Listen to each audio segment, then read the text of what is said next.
Number 6 मश्क। अल्फाज के मानी। दिए गए अल्फाज के मानी जाने। अल्फाज मानी: शाद, खुश, घटा, काले बादल, अज़मत, बड़ाई, अमन, सुकून, वतन, मुल्क, देश, तेग, तलवार, जज्बा, वलवला, जोश, झुरमिट, हजूम, चमन, बाग, आन, इज़्ज़त, अज़म, इरादा, पैगाम, ख़बर पहुँचाना। आप क्या समझे? सवाल नंबर 2, नज़्म के मुताबिक दुरुस्त जवाब पर गुड का निशान लगाएं। आज़ादी का मुतज़ाद लफ्ज़ है ग़ुलामी। शायर ने नज़्म के पहले शेर में वतन के लिए इस्तार इस्तेमाल किया है।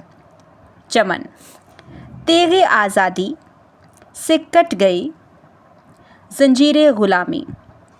हमारा अज़्म है कि हम जानो दिल से खिदमत करें देश की। नज़्म आज़ादी का गीत के शायर का नाम है शफ़ीउद्दीन नैयर। सवाल नंबर 3, दिए गए सवालात के जवाब लिखें। शायर ने पहले शेर में वतन को चमन, हमें बुलबुल क्यों कहा है? शायर ने वतन को चमन इसलिए कहा है क्योंकि ये खूबसूरत, पुरसुकून और खुशहाल जगह है, जबकि हमें बुलबुल इसलिए कहा है क्योंकि हम इस चमन में खुशी से रहते हैं। शायर ने तीसरे शेर में दुनिया में किसी कौम की इज़्ज़त और अज़मत का मेयार किस चीज़ को कहा है? शायर के मुताबिक दुनिया में किसी कौम की इज़्ज़त और अज़मत का मेयार आज़ादी है। शायर ने चौथे शेर में किस अज़म को ज़ाहिर किया है? शायर ने चौथे शेर में अज़म का इजहार किया है। हम सबको जोश व जज्बे के साथ आगे बढ़ना चाहिए और अपने वतन की खिदमत करनी चाहिए। आपके ख़याल में तुलबा को वतन की अज़मत के लिए क्या करना चाहिए? मेरे ख़याल में तुलबा को वतन की अज़मत के लिए मेहनत से तालीम हासिल करनी चाहिए। नज़्म के 5वें शेर की तशरीह करें। इस शेर में शायर कहता है कि हम दुनिया को अमन और आज़ादी का पैगाम देंगे और अपने अच्छे अमाल और किरदार के ज़रिए अपने वतन की बड़ाई ज़ाहिर करेंगे। हमें चाहिए कि हम ऐसे काम करें जिनसे हमारे मुल्क का नाम रोशन हो और दुनिया में हमारी पहचान एक अच्छे और महज़्ज़ब कौम की तरह पैदा हो।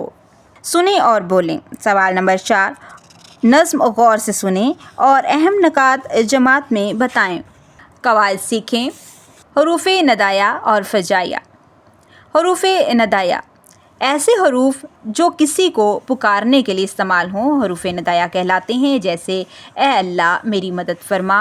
हरूफ नदाया ये है रे, ओ, अजी, हज़रत वग़ैरह। हरूफ फंजाइया ऐसे हरूफ जो हैरत या मुसर्रत के जज्बे के इजहार के लिए अचानक ज़ुबान से निकलते हैं, जैसे शाबाश, तुमने अच्छा काम किया। फंजाइया शाबाश, वाह वाह, आहा, हाय, ख़बरदार वग़ैरह।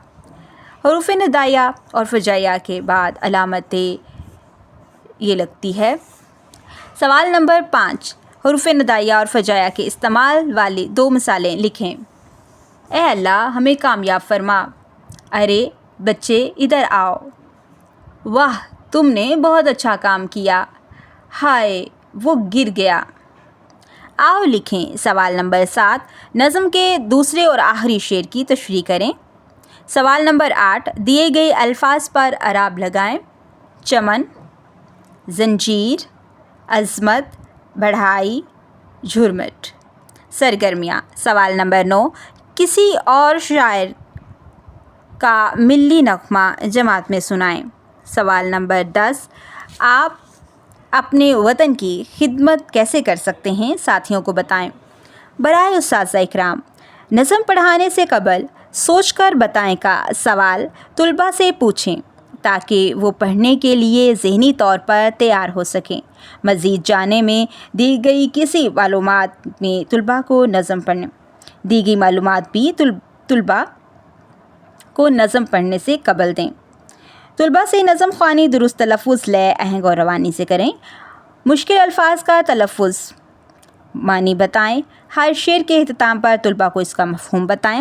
ٹھہرے اور بتائیں کے تحت دیے گئے سوالات نظم پڑھنے کے دوران میں پوچھیں تاکہ بچوں کے نظم کے متعلق فہم کا جائزہ لیا جا سکے۔ سرگرمیوں کے حل کے لیے طلباء کی مدد فراہم کریں۔ امید کرتی ہوں آپ نے آج کی اس ویڈیو سے بہت کچھ سیکھا ہوگا۔ مزید سیکھنے اور جاننے کے لیے ہمارے ساتھ رہیے گا۔ ملتے ہیں اگلی ویڈیو میں، تب تک کے لیے اللہ حافظ۔